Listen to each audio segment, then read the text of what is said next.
Well, I think death is beautiful. It's not pretty when it happens, but death, in my belief, is a beautiful thing. And to be witness to someone's passing and to help give them comfort is one of the greatest gifts.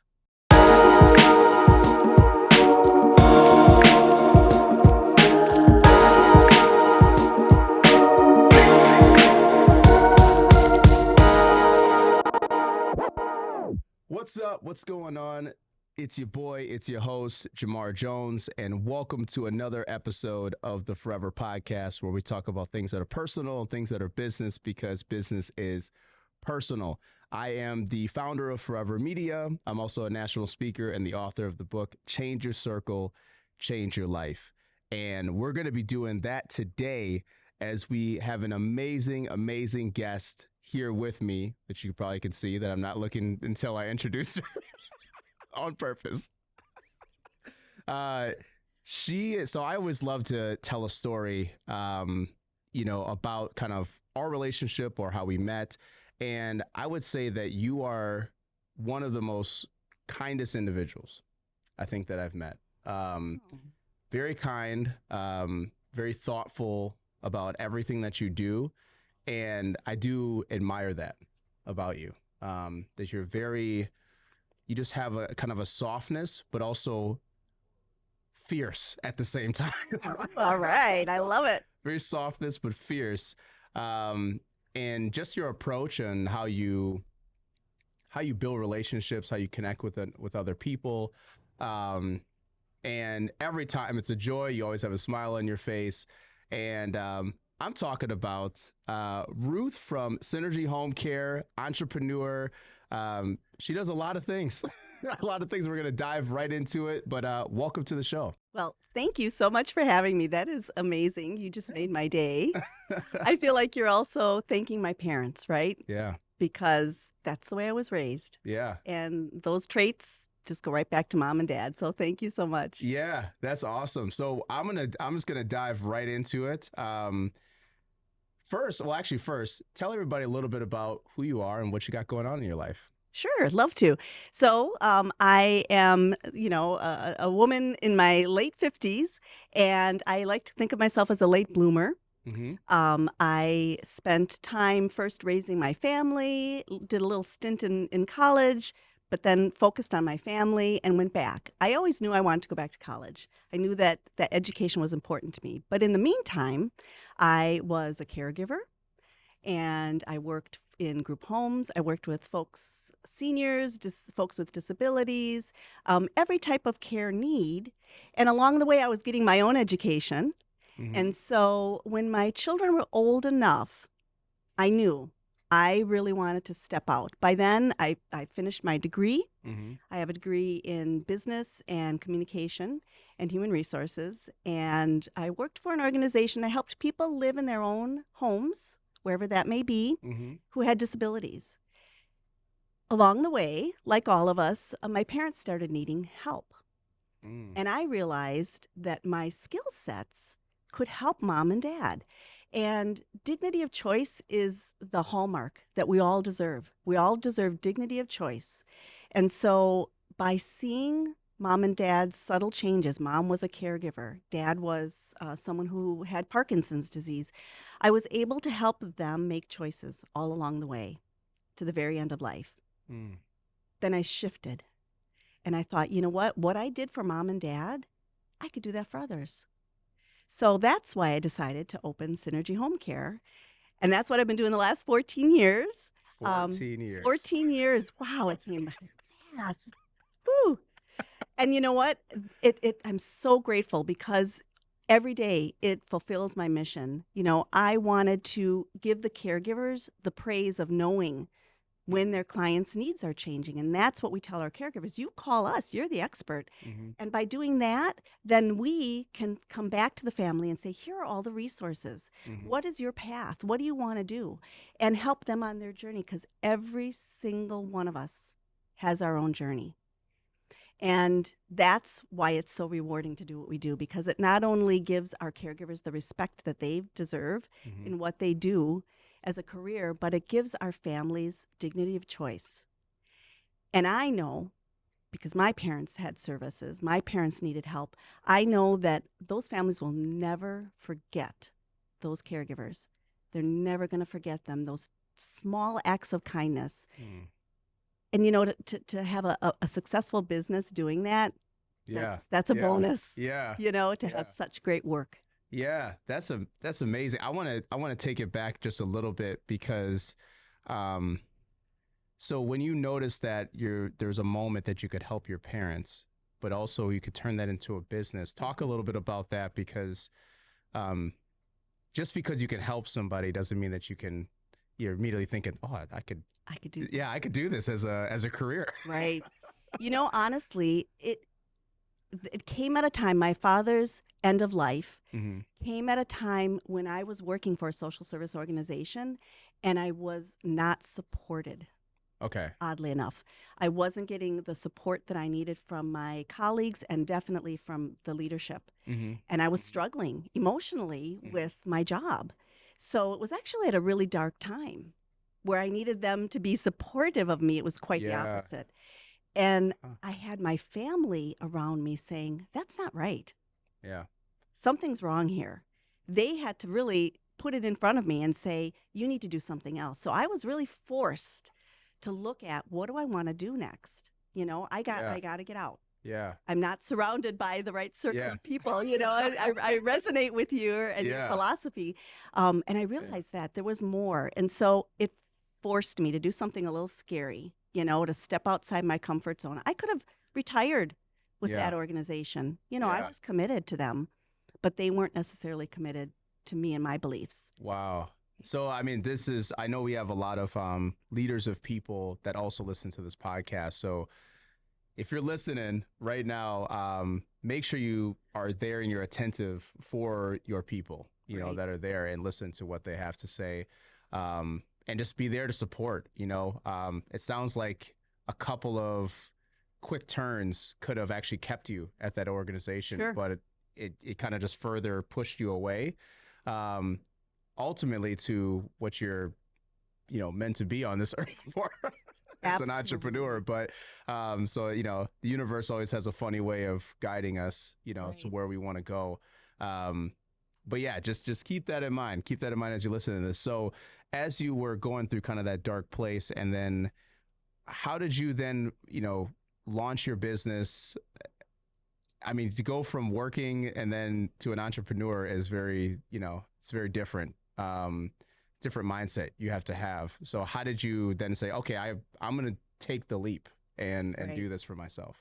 Well, it was scary. There is no doubt about it. I was terrified. And I looked for something that I thought made sense for me. And when I looked at franchises, because I decided to get a business model in place, right? For sure. And when I looked at franchises, I thought, this is something I can absolutely do. And I appreciated the fact that with the franchise, SYNERGY HomeCare, I was able to let them do the research and the development.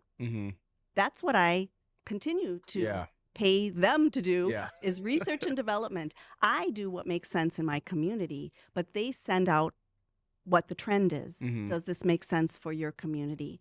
And I can say, nope, that doesn't make sense, or yes, it does. And so I can really focus on what I want my business to look like, the culture of my business. And so I found that. But, you know, honestly, what I really wanted to do was dabble into that business while I worked, right? Full time and dabble into my business part time. And thankfully, my number one fan, the one person who believes in me the most, my husband, he said, nope, you need to quit your job. He said that. He said it. He said, you need to quit your job. That was terrifying. But boy, that was the one person who needed to support that decision. How did you walk into your boss's office and just be like, well, so put my 2 weeks in, or you know, again, walk out? it was one of the most powerful and darkest times. It was, I took 1 week off before my father passed. Okay. He passed, and because I was such a good steward to my job, I came back to work 4 days later, right? And when I came back to work, the one person who supported me the least, my leader, Yeah. wanted to sit down and have a conversation with me about my short time that I was gone, Oh. right after my dad died. And that was that. Oh my That was goodness. a Yeah, flip of that's a it. switch. That's all it takes. And you're still on edge at that Yeah. point. Yeah, it was so inconsiderate to say the least. Wow. So anyway, so that was really my switch. I thought, you know what? It's time. Yeah. It's time. And it was freeing. Yeah. And I also believe very much in signs, Mhm. and my spirituality is strong. And Mhm. I knew in my heart Mhm. that this was the right decision. I felt like I was being led, Mhm. and to trust that decision, even though it was scary. Can I tell you a little bit about a dream that I Yeah, had? go This ahead. is just the coolest thing. Go ahead. So obviously a very scary time, also very promising. And the day after I gave my resignation notice, I had a dream. And I was dreaming that I was in old London, smog, kind of like, I can't even describe it, but it was smoggy. And my Yeah. job, it was me and my husband. My job was to blow up the town. That's my dream. I was supposed to go blow up the town, and my husband was in charge of the getaway. Okay, so I went and So you had to blow it up. I blew up the town, right? And then I find my husband, and he has this big, silly grin on his face. It's nighttime. We're at a pier, very, very steep pier, and there he is with a door. He found a door, and we were going to jump on the door and go across the water to get away. Crazy, Seems like a good escape plan. right? It was crazy. Truthfully, in real life, it's a crazy dream. In real life, I am actually afraid of dark black water, Okay. terrified of it.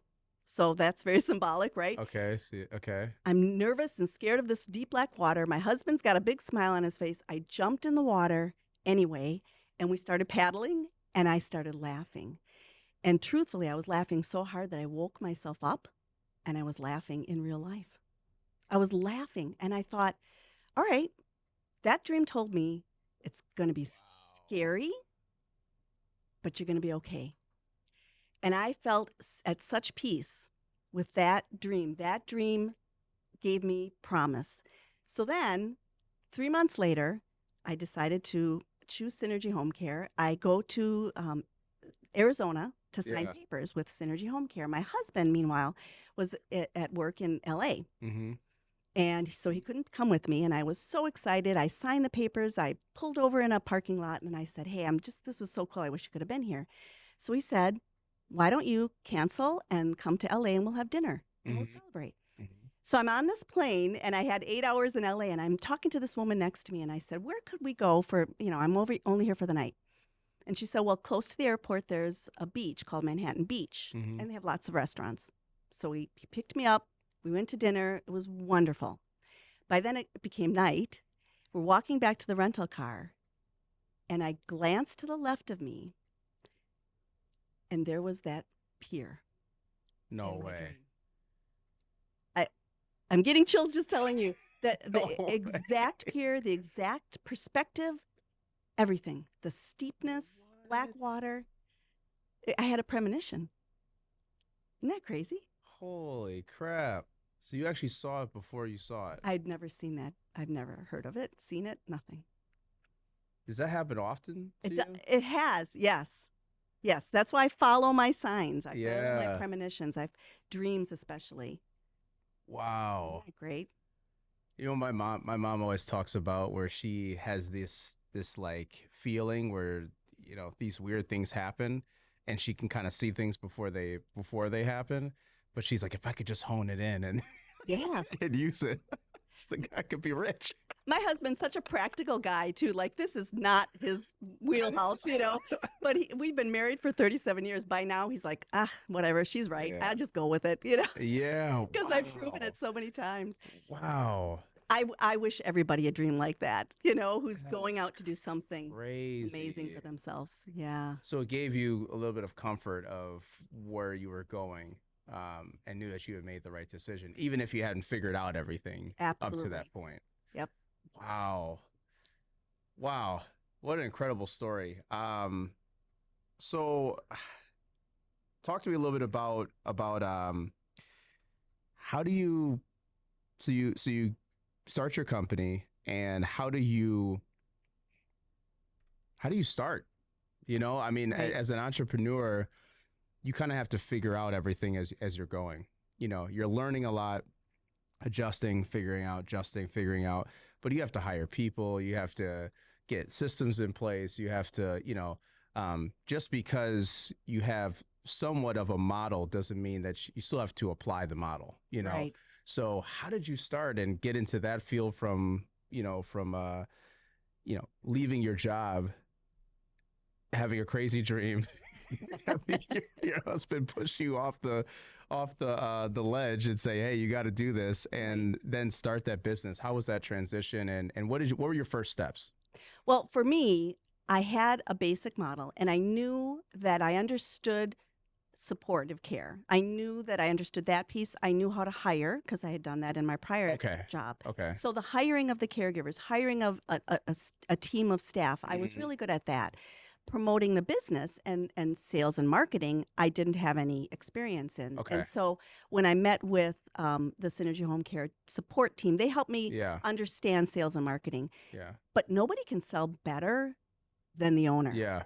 Yeah. And so for me to go out and meet with rehab centers, social workers, hospitals, home health agencies, it was scary, but nobody can sell it better than me. Yeah. Right. And Yeah. they are probably more likely to listen to us because Yeah. I'm probably, person number 5 knocking on their Yeah. door.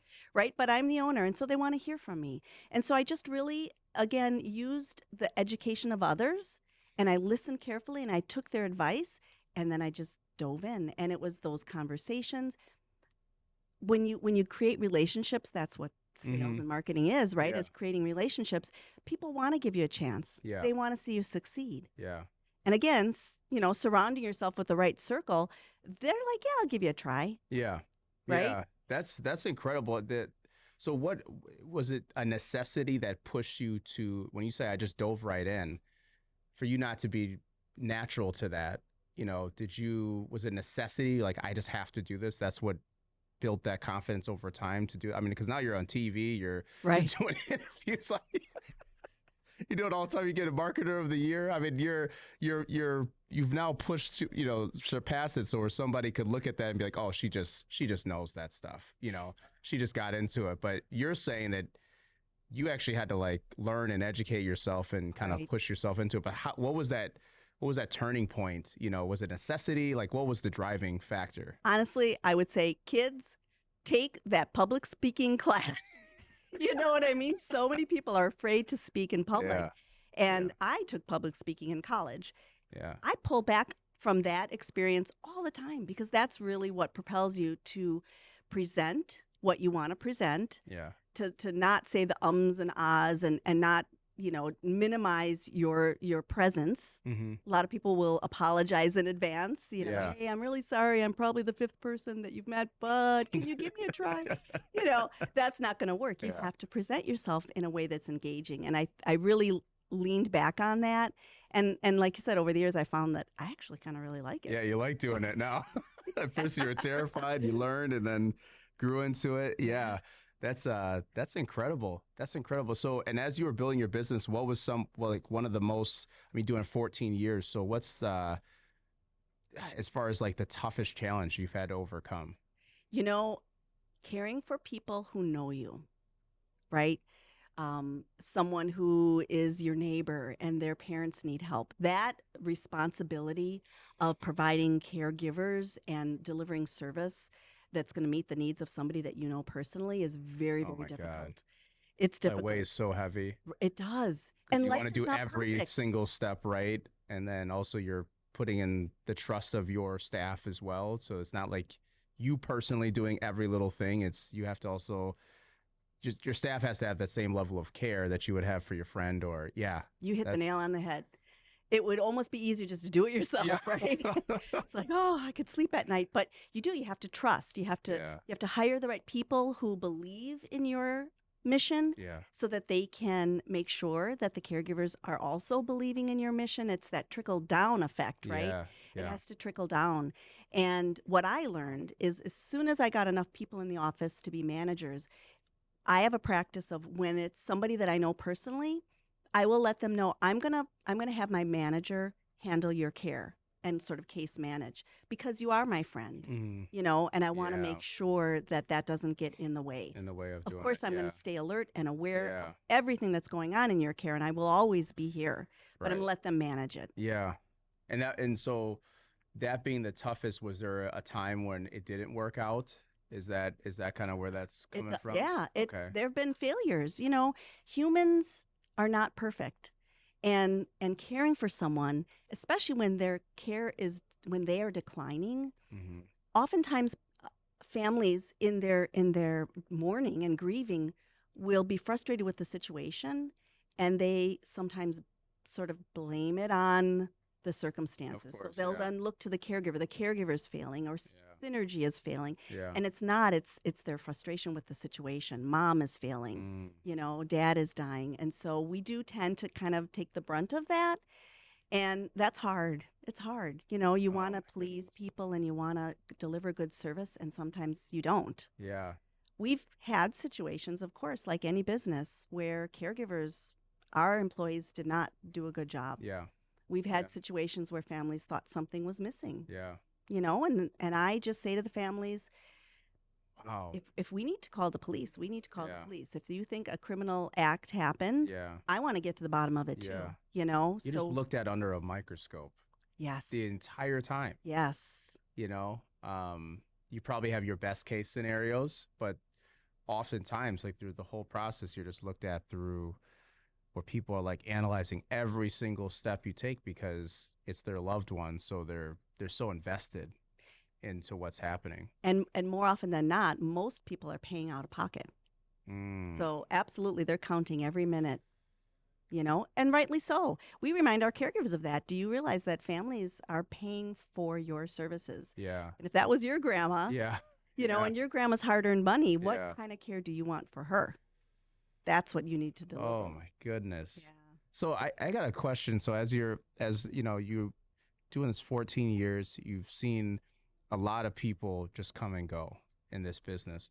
How do how would you describe death? Well, I think death is beautiful. It's not pretty when it happens, but death, in my belief, is a beautiful thing. And to be witness to someone's passing and to help give them comfort is one of the greatest gifts any one of us can have. So we recognize that. My managers recognize that. When we know that we have a client at end of life, Mm-hmm. we follow very, very closely. We remind our caregivers to call us. Oftentimes we go out to the house to be with the family, to be with the caregiver. But then when the person does pass, we also want to counsel our caregivers because sometimes the family needs that caregiver to stay, Yeah, and sometimes the family needs the caregiver to leave or to yeah, be in the shadows. yeah. We never know. You never know. They Yeah. never know. The family never knows. And so we can help guide our caregiver. The most beautiful thing is that we also offer to our caregivers to come back into the office if we're not with them at the moment and just debrief a little bit. Yeah. One of my managers does the most beautiful thing. She will always find a gift in that moment, and she will always tell that caregiver, "You were the right person. You were meant to be with Yeah. them at that moment." Um, it's a beautiful thing. You're born once and you die once, and so to be witness to that and to help ease someone into that stage of their life Mm-hmm. is a gift. Wow. I always wondered, just yeah, from your perspective of that, because it's something I'm still Hmm. struggling with. Because I think as I get older now, more people around me are passing. And Yeah. it's it's hard. Try to figure out like what does it all mean. But I feel like with you have so much experience, within that. Um, and so I'll think about that from here on out, that it's a gift and not just It's a gift. you know. And touch, human touch, and our hearing. Those are the last things to go. So Mm, keep talking. I think about it, of course. How do I want to end my life? And it's very dramatic, and I want to amazing. go And out in a raging like for glory, like gunfight or something like, some heroic feat. There you go. That's awesome. That's Yeah. fantastic. No, really, it's probably just peacefully. It's probably a better option. But I always think of like, man, I just want to do something amazing, at Right. the last second, be like, man, and just be talked about, man, that story. Sure. I always tell my family, just be around me and just do your normal thing. Like when family gets together, that noise Mm-hmm. of family, Mm-hmm. that's what I want. Mm-hmm. I don't want anyone quiet or silent. And if that's when I pass, when you're all chattering, Mm-hmm. brilliant. Yeah. That's what I want to hear. Yeah. Wow. If I'm lucky enough. Yeah. Who knows? You may have a vision. That was a scary vision. Maybe it's not scary. No, that's amazing. And so as far as now that you've been doing this for 14 years, you've been in this business, as far as growing leaders, how do you grow? Like you say, you have managers, you have leadership. How do you grow somebody into that? Do you feel like leaders are born or are they created? Like, what is your philosophy when it comes to growing leaders and just leadership in general? Right. I think that the best thing that someone could have is to hone their emotional intelligence. And I consider myself having a strong emotional intelligence. I know my strengths, I know my weaknesses. And because of that, as a leader, I surround myself with really amazing people Mm-hmm. who are really good at what they do because what they do balances me. Mm-hmm. The worst thing you can do is to be the boss Yeah. and think that you know everything and everybody looks to you for the answers. Yeah. That's the worst. That's we had those bosses, right? Of course. They're Of course. bosses. Yes. I want to be a leader. I want to, and I think that's my gift is when I meet someone, regardless of what position they're in, I can see as I get to know them what they're best at. I can see their talents. Mm-hmm. Boy, when someone sees your talents, that's a trajectory, right? Oh yeah, for sure. Go for it. Yeah. And so that's really what I do is I focus on finding people who have the same mission as me, go about it a different way, but have the same mission as me and are really good at what they do. And that balances my team. And I think for that reason, I have amazingly loyal, long-term team members. Mm-hmm. And if my employees the same, my caregivers the same, and if they want to move on or move up, I'm there for them 100%. Yeah.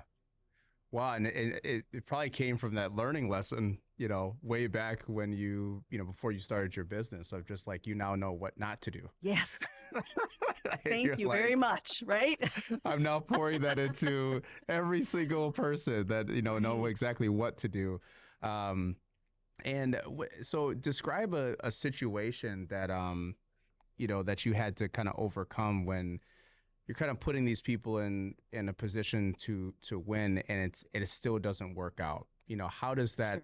How do you get through that? Because I think for a lot of entrepreneurs and leaders of people, we all have that scenario, Yes. where it happens, where you just poured everything you possibly could into an individual and it just still doesn't work out. So describe that situation and then how did you handle that? I mean, that happens a lot. And Yeah. I'm always learning. Every time it happens, I learn a little bit more. Yeah. I think, especially when you have your own business, it's so personal to you that the people that you're surrounded really become your family. Mm-hmm. They become family to you and you know everything about their lives.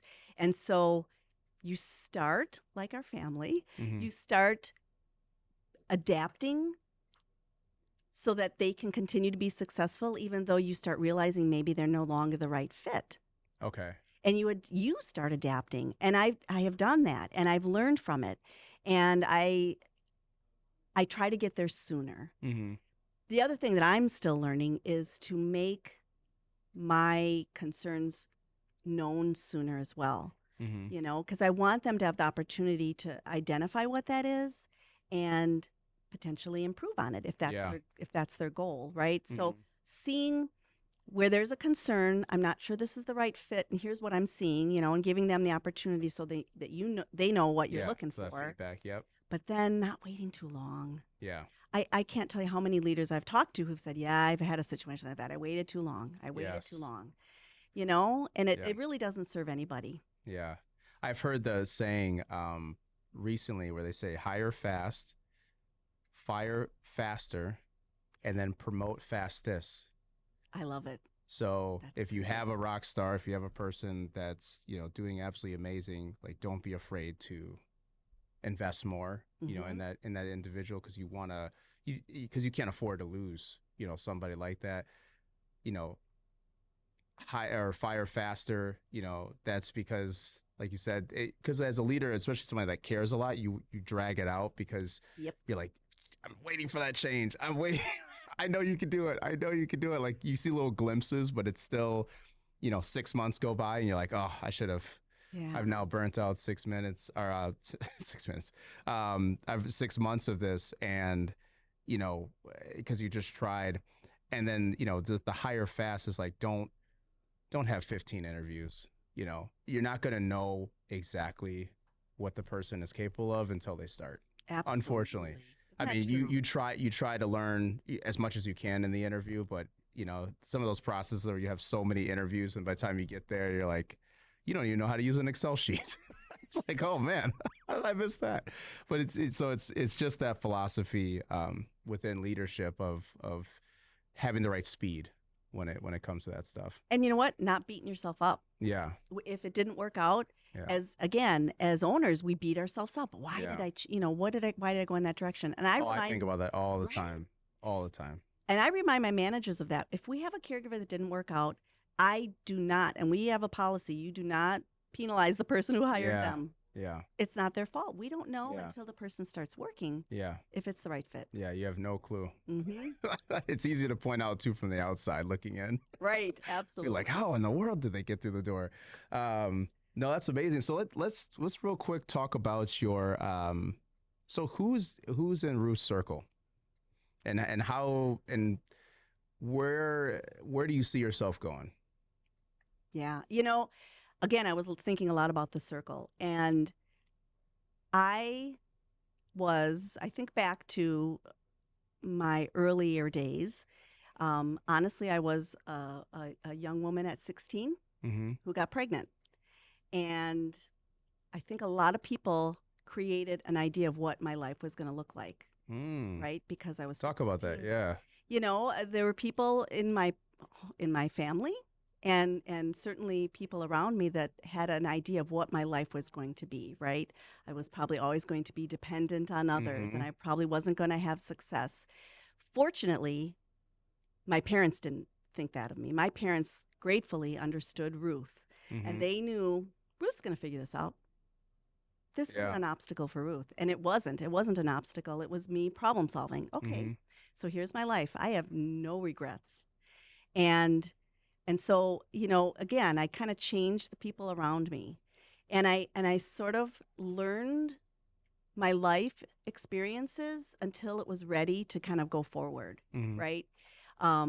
And so when I decided to go back to college, some were pleasantly surprised, and those who knew me well thought, of course she was. We knew she was going to go back to college. Yeah. We knew that was important to her. When I started the business, so many people were proud of me and happy for me. Yeah. But once I became successful, Mm. that's that was eye-opening. I Yeah. have seen people fall off. Yeah. And I don't know if you've had that experience. People look for cracks Yeah. and they want to hone in on those cracks, your frailties, Yes. right? And they want to Yeah. highlight them. And boy, that really bothers me because Yeah. then you know. And there have been people in who I thought were in my circle, Yeah. and I know they're not in my circle because they only point out your frailties. Yeah, the cracks, and yeah. What's interesting is that I think that people are not always ready for your evolution, Mm. is what happens. So a lot of times the people that are closest to you and know the 16-year-old Ruth all the way till now, they're still looking at you like you're 16, or that you're younger, Mhm. and they're not looking at you like you are today. And that's why a lot of times, um, through even evolution of business, as you grow into things, the people that were there with you when you first started honestly just can't see you as you are today. And so Hmm. you have to constantly keep changing that circle, and then you really just know the real relationships that you've built, the people that can also grow with you, and evolve. So as you're evolving, they can appreciate that all the way through. And they still, say they can still laugh and joke about, hey, I remember when you, blah, blah, Right. blah. Hey, that's great. But they still also respect you at the level of where you're at. And so I've definitely had to do the same where, I have people that say like, man, I remember when you were just working in IT and, you were doing your music stuff and like the stuff that you're doing now is like, I don't, they can't even fathom it, you know? But those people, some of them they're there to stay, and some of them they just you kind of grow out of the relationship because Right. you're evolving and you're going to continue to evolve. That's just what happens to people that are very driven and they want just more out of Yes. the situation, and not everybody is ready for kind of those leaps for that to happen. Which is, it's unfortunate, but it's, especially if you really care and you're really like connected with somebody. Right. That's the part that's unfortunate.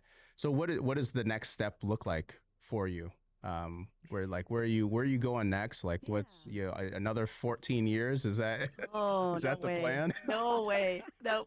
It's funny, right? When you start a business, you have to start thinking about your exit strategy, Yeah. right? And, I'm 58, so I can see I got another 5 years in me, There but you go. I'm open to whatever happens. Yeah. I'd love to create this business in a way that someone else can take over, Yeah.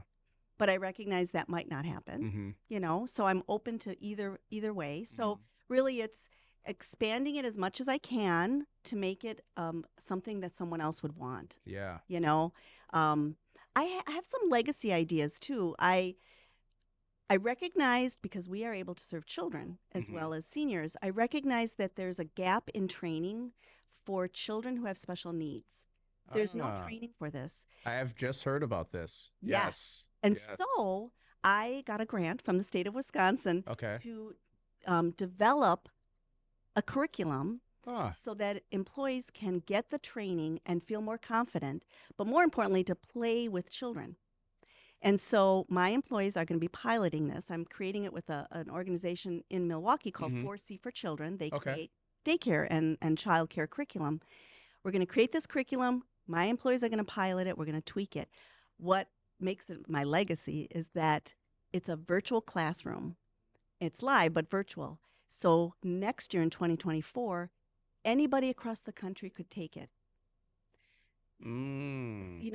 You're a grandparent and your grandchild is diagnosed with a disability. You could take the class. You want to be a foster parent Yeah. and it's for a child with a disability. Anybody can take this class, and I am super proud of that. Yeah. That's amazing. Yeah. So you're providing a training that can be long lasting. Yes. And Yeah. there's a gap there. Yeah. It's a missed opportunity, and you're taking it. You're taking it, which is awesome. I have been thinking about some other alternatives because I don't know about what retirement really is. What is that? What is that? And so I like the idea of being a doula. Are you familiar with what a doula is? So a doula is basically an advocate for a mother who's giving birth. It's not a midwife. They're not medical. A doula. Not a doctor. They're basically there to support the mother and the father or Mhm. the partner, so that they have a successful birth, whatever their goals are in that birth, all the different stages. And I was fortunate to have all natural births, but you're in the throes of it. Yeah. You're not your best advocate because you can hardly think straight, And so I reflected back on my own situation. I thought, boy, I would have loved a doula. And people who know me think that would be a great job for you. You'd be great at that.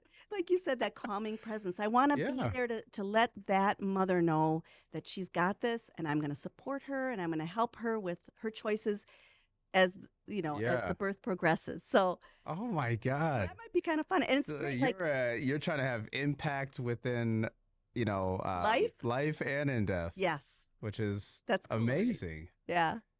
That could be a book. Uh, When's the book coming out? Who would read it? Come on. When's the book coming? You dropped so much knowledge on here. When's the book coming out?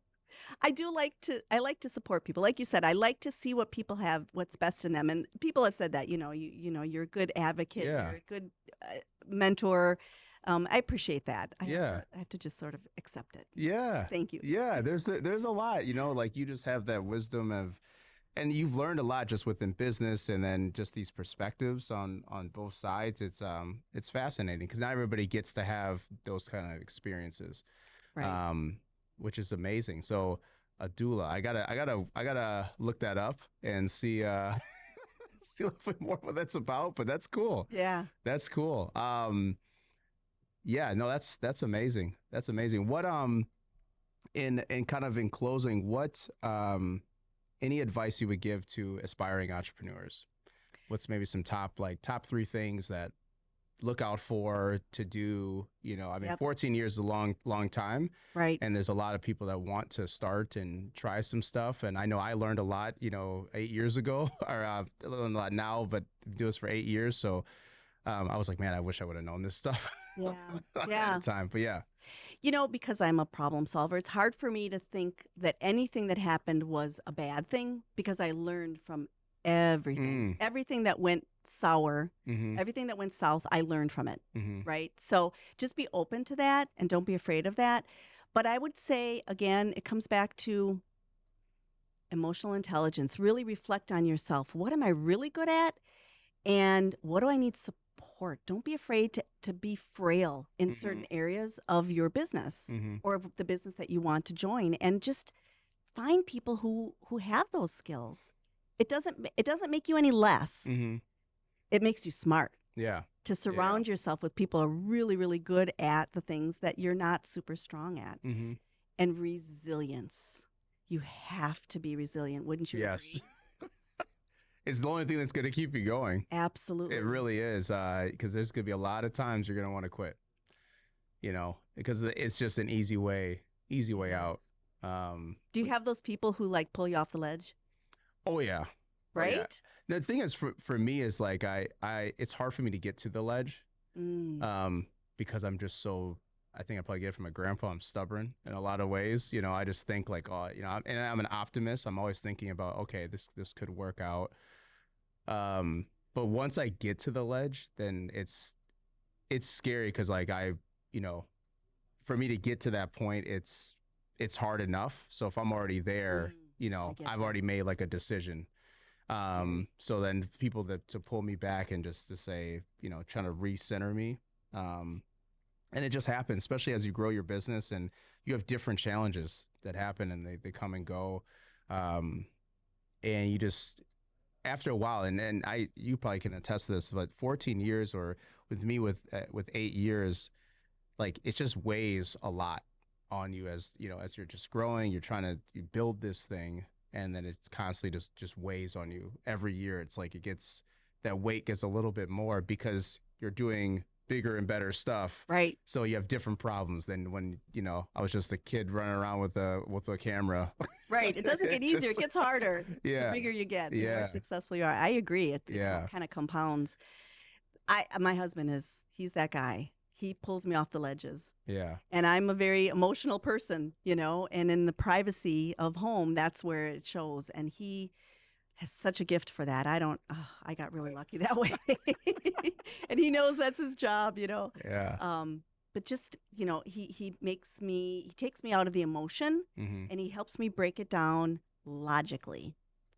So when we're caught up in our business and why it's going to fail or what's not working, if you've got that one person who can break it down logically. Yeah. Yeah. Super important. Yeah. Yeah. Yeah. And to have a support system. And I would say too, when they break it down logically, not in a negative or condescending way. So do it in a way of reality, but also you're supportive and you're show like it's positive, energy. Because I've had the opposite where somebody tries to break it down and there's like, you're doing this wrong. You're doing this wrong. Why are you doing this? Why are you doing that? Sure. And it's just in a way of like, you shouldn't have done this. You shouldn't. It's like, holy crap, man. I mean, kick me while I'm already down. Right. Build thank you say, hey, you tried this, but here's how you can adjust. Okay, you're realizing this. Like, there's a way on the approach and the delivery that could also be better, especially for people that are very ambitious and outgoing and they want to try stuff. you just don't want to kick them while they're already down. Agreed. I've had that. I've had both sides of that. But no, that's amazing that of what you're doing. Thank you. Continue it. Have that resilience. I definitely learned a lot. Sitting here talking with you today. Where can people find you at, and how can they get connected? If they have any interest in Synergy Home Care, where we provide services, they can reach us at synergyhomecare.com. Sweet. And they can call our office, and we're happy to help. The most important thing we do is we help people, point them in the right direction for them. We may not be the right fit for them. We want to help them find the resources or support them. Yeah. That's amazing. Yeah. Well, thank you so much for being on the podcast. I really enjoyed it. And for everybody that's watching or listening, definitely subscribe, comment, share, let everybody know about this podcast. We keep having bigger and better guests on here, and everybody's story is absolutely incredible and valuable to learn from and to grow from, and really how you apply it to your life. And don't forget, if you can change your circle, you can change your life. Till the next episode, peace. Don't forget to like, comment, and subscribe. And don't forget to hit that notification bell for more amazing content that we're going to be putting out. And don't forget, you can change your circle to change your life.